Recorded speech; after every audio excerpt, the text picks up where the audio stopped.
Setelah aku terlahir kembali sebagai Xuanwu muda, hal pertama yang kulakukan adalah menyerahkan diri kepada negara, memulai pemberian makan oleh 1,4 miliar orang. Karena aku tahu 3 bulan lagi malapetaka iblis akan meletus di planet biru. Seluruh dunia akan diserang dan dicabik-cabik oleh monster mengerikan. Di kehidupanku sebelumnya sebagai prajurit pasukan khusus, aku mati bersama saat bertarung dengan Raja Iblis Abis. Tak kusangka saat membuka mata lagi, aku terlahir kembali sebagai seekor Xuanwu kecil, dan juga terikat dengan sistem keberuntungan negara. Sambil membantu negara Huaxia meningkatkan keberuntungannya, kekuatanku juga akan bertambah. Tapi karena aku sekarang sangat lemah, tinggal sendirian di alam liar sangat berbahaya, aku harus segera menunjukkan nilaiku kepada negara, agar bisa mendapatkan perlindungan, dan bisa berkembang dengan aman. Saat ini aku menoleh, dan melihat ada 3 anak muda sedang siaran langsung petualangan luar ruangan. Dan daerah setempat sudah mengalami kekeringan parah selama 3 tahun hingga rakyat menderita. Sementara aku kebetulan mengaktifkan bakat memanggil awan dan hujan. Lalu sebuah ide berani muncul di benakku. Kemudian aku berteriak keras, datanglah. Langit yang tadinya cerah seketika menjadi gelap gulita. Angin kencang tiba-tiba bertiup, membuat para streamer itu sampai tidak bisa berdiri tegap. Gila, apa yang terjadi, angin ini mau hujan. Dazuang berteriak kaget melawan angin. Seiring dengan kilat yang menyambar di langit, tetesan hujan sebesar kacang kedelai pun mulai berjatuhan. Dan ruang siaran langsung pun menjadi heboh. Apa yang baru saja kulihat? Mukjizat ini benar-benar mukjizat. Mungkinkah ini benar-benar makhluk pembawa berkah? Xuanwu kecil itu berteriak dan langsung turun hujan. Pasti bercanda kan? Mungkinkah ini benar-benar kemunculan makhluk suci? Pada saat yang sama, suara notifikasi sistem berbunyi tanpa henti. Anda telah memicu fenomena alam yang luar biasa, menyebabkan pengaruh yang sangat besar, mendapatkan banyak perhatian. Banyak orang menerima hujan berkah karena Anda, dan menimbulkan rasa syukur dan takjub. Kekuatan dupa harapan bertambah 50. Bersamaan dengan 50 titik kekuatan dupa harapan yang masuk ke dalam tubuh, aku merasa tubuhku mengembang, lalu hatiku merasa gembira. Ternyata ini cara mendapatkan kekuatan dupa harapan. Sepertinya untuk bisa disembah oleh negara, harus membangun negaranya dan melayani rakyatnya terlebih dahulu. Setelah hujan reda, 3 orang Dazuang pergi di bawah pengaturan departemen setempat. Sementara area danau bulan sabit tempatku berada dengan cepat ditutup. Beberapa drone berputar-putar di langit. 12 jelas sedang melakukan pengawasan jarak jauh. Di sisi lain, berlokasi di Kyoto, di dalam sebuah kantor dengan tingkat keamanan yang sangat rahasia, seorang tetua dengan pangkat jenderal di pundaknya, Tetua Long, sedang berulang kali menonton rekaman siaran langsung Dazuang. Dan dia adalah penanggung jawab tertinggi Biro Urusan Nadi Naga, tim geologi, tim meteorologi, tim biologi. Apa ada kesimpulan awal? Lapor Tetua Long. Tim meteorologi tidak bisa menjelaskannya. Berdasarkan semua data pemantauan waktu nyata yang dikirim kembali, pembentukan curah hujan benar-benar bertentangan dengan prinsip-prinsip meteorologi yang ada. Tim biologi juga tidak dapat memberikan kesimpulan pasti. Bentuk makhluk ini belum pernah muncul dalam catatan manapun, tingkatnya 99,9%. Dugaan awal adalah spesies baru, atau semacam fenomena atavisme yang tidak dapat dipahami. Laporan tim geologi, geologi Kabupaten Ansi stabil, tidak ada kelainan. Tetua Long setelah mendengar laporan itu, terdiam sejenak. Kebetulan. Aku tidak percaya ini kebetulan. Segera hubungi Kameratsu Kingzu. Minta dia segera memimpin tim ke Kabupaten Ansi untuk melakukan eksplorasi lapangan. Aku ingin laporan yang paling detail dan paling ilmiah.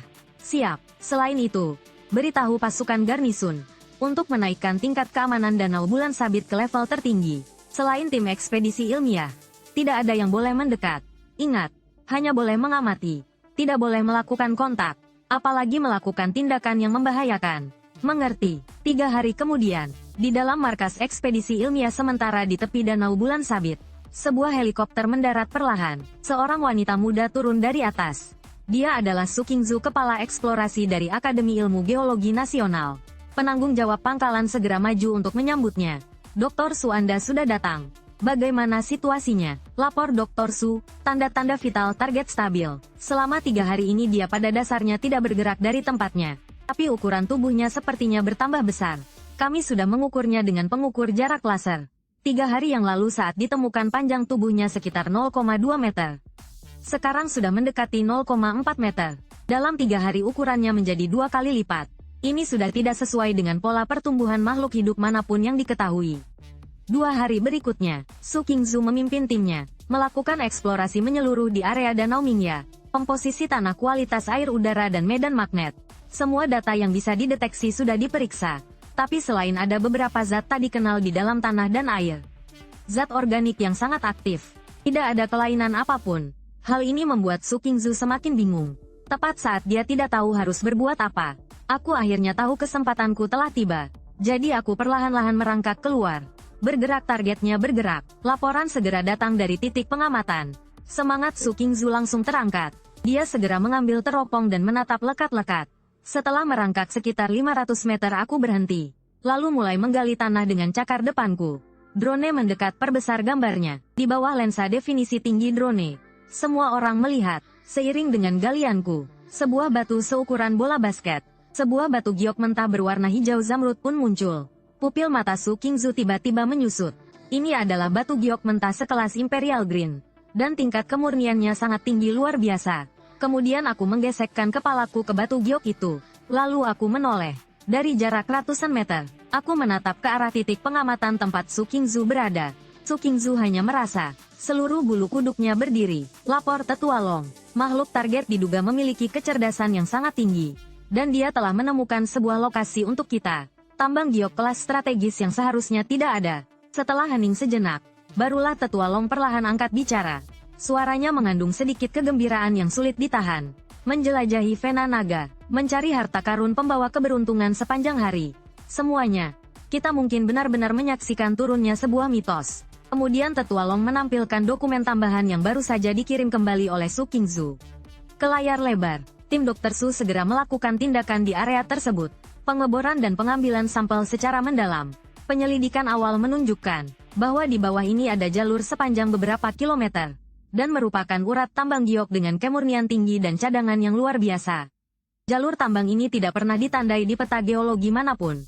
Keberadaannya sendiri adalah sebuah keajaiban. Dan penemu keajaiban ini adalah dia. Pandangan Tetua Long kembali tertuju padaku. Dia bukan sedang mencari harta karun. Dia sedang memberitahu kita bahwa dia memiliki kemampuan yang tidak bisa kita pahami. Dia sedang menunjukkan nilainya kepada kita. Tapi bagaimanapun juga dia adalah makhluk aneh. Tujuannya masih belum kita ketahui. Bagaimana kalau? Tidak ada bagaimana kalau. Mulai dari dia menurunkan hujan berkah untuk mengatasi kekeringan di Ansi. Hingga mempersembahkan tambang giok untuk membantu kekuatan negara. Semua yang dilakukannya adalah pertanda baik. Jika dia berniat jahat, mengapa harus melakukan semua ini? Saya mengusulkan untuk segera melaporkan masalah ini. Dan memberikan perlindungan serta persembahan dengan standar tertinggi kepada makhluk pembawa keberuntungan ini. Saya setuju. Tidak peduli apapun dia. Yang dia tunjukkan sekarang adalah niat baik. Dan dia memiliki kekuatan yang tidak bisa kita pahami. Daripada meneliti dan menebak-nebak. Zhang Jiangjun, lebih baik kita ikuti saja alurnya. Dan lihat apa yang sebenarnya ingin dia lakukan. Setuju. Setuju. Li Wei Guo. Segera setelah itu, sebuah dokumen dengan stempel sangat rahasia. Dengan kecepatan tertinggi, diantarkan ke meja para pembuat keputusan tertinggi Huaxia. Berkas itu mencatat secara rinci semua yang terjadi di Danau Bulan Sabit. Sangat rahasia memanggil hujan dan dilampirkan saran dari Biro Urusan Nadi Naga. Setelah pembuat keputusan tertinggi selesai membacanya, dia hanya menulis 8 kata di berkas itu. Tanda keberuntungan turun ke dunia adalah berkah besar bagi negara. Sejak saat itu aku secara resmi diakui oleh pemerintah Tiongkok sebagai binatang keberuntungan pelindung negara. Saat ini aku sedang berbaring tidur di atas batu giok besar yang kutemukan. Meskipun energi yang terkandung di dalam batu giok itu sedikit, tapi itu membantu kecepatan pertumbuhanku. Melihat nilai keberuntungan negara yang tidak lagi nol, aku merasa sangat lega. Ini berarti rencanaku telah berhasil mengambil langkah paling penting. Dan tepat pada saat ini, aku merasakan banyak hal baik sedang mendekat. Terlihat di kejauhan ada satu barisan militer. Truk-truk berat berhenti di luar garis batas. Kemudian para pekerja yang tak terhitung jumlahnya mulai menurunkan barang dari truk. Berbagai warna batu giok akik dan zamrud diletakkan di atas tanah. Wah, ini mereka membawakanku prasmanan. Kalau pihak negara yang bertindak memang sangat murah hati. Aku bisa merasakannya. Batu-batu giok ini mengandung energi spiritual. Inilah energi yang paling kubutuhkan saat ini. Jadi aku tidak sungkan-sungkan lagi. Aku langsung menyelam ke dalam tumpukan batu giok. Seperti memakan keripik kentang, menggigit hancur bongkahan batu giok, dan menelannya ke dalam perut. Anda telah menelan giok putih Hetian. Energi tambah 10. Peningkatan sedikit pada fisik. Anda telah menelan akik merah selatan. Energi tambah 8. Peningkatan sedikit pada resistensi api. Serangkaian notifikasi sistem membuatku merasa sangat senang. Di markas sementara di kejauhan, Su Qingzu dan sekelompok peneliti ilmiah sedang melihat melalui layar, menyaksikan semua ini dengan tercengang. Kemudian mereka mencatatnya. Pola makan makhluk target ini khusus memakan batu giok dan mineral. Kesimpulan sementara, dia bisa menyerap sejenis energi tak dikenal dari mineral. Dan bentuk tubuhku juga kembali membesar dengan kecepatan yang kasat mata. Dari 0,8 meter dengan cepat bertambah menjadi 1,5 meter. Tapi hanya memakan ini saja masih jauh dari cukup. Jadi aku menoleh dan mengeluarkan raungan rendah ke arah markas sementara. Raungan ini melalui gelombang mental khusus langsung tersampaikan ke dalam pikiran Su Qingzu. Tidak cukup, aku butuh logam. Dia berbicara padaku. Apa yang dikatakannya Dr. Su? Dia bilang batu giok tidak cukup. Dia juga mau makan logam. Kabar ini sekali lagi dikirim kembali ke Kyoto dengan kecepatan tercepat. Tetua Long setelah mendengar laporan, bukannya khawatir, malah tertawa terbahak-bahak. Bagus kalau dia meminta sesuatu. Meminta sesuatu berarti ada kebutuhan. Jika ada kebutuhan kita bisa memenuhinya. Yang ditakutkan adalah jika dia tidak punya keinginan apapun. Cek persediaan kita. Semua logam langka dengan reaksi energi terkuat dan paling murni. Kirimkan semuanya padanya. Emas, platinum, mitril, adamantium. Selama kita punya, berikan pasokan tanpa batas. Selain itu berikan hewan keberuntungan kita sebuah kode nama resmi. Dia membawa hujan di tengah kekeringan. Memberikan pertanda baik di tengah keputusasaan. Keberadaannya sendiri adalah anugerah bagi Huaxia kita.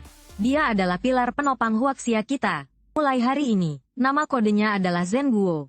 Dan tingkat prioritasku dinaikkan ke tingkat yang belum pernah ada sebelumnya, yaitu urutan 0. Ini artinya, selama itu adalah kebutuhanku, departemen dan unit manapun harus bekerja sama tanpa syarat, dan memenuhinya dengan sekuat tenaga.